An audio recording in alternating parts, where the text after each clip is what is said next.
Huawei Technology CFO Meng Wanzhou is suing the Canadian government and border officials and police over her detainment in December at the Vancouver International Airport. In the lawsuit, Wanzhou claims that in addition to being unlawfully detained, she was questioned and searched for more than 3 hours by a police officer and 3 border officials under the false pretense of a, quote, routine border check before being told the reasons for her arrest in December. So now we're getting into the nitty-gritty of the legal logistics. Do you think that was merited?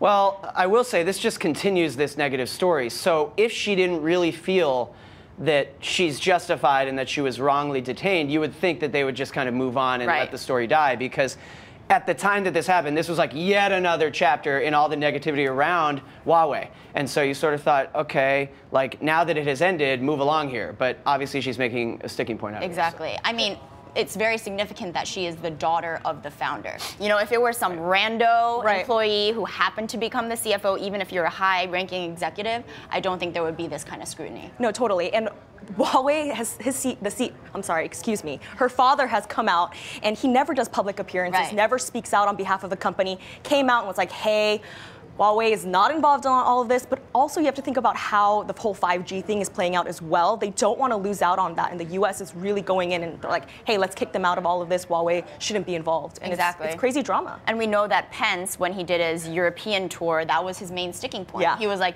yo, you guys need to ditch Huawei and completely focus on making sure you have that alliance with America. And now we're seeing perhaps there will have to be a picking and choosing. Yeah, wild.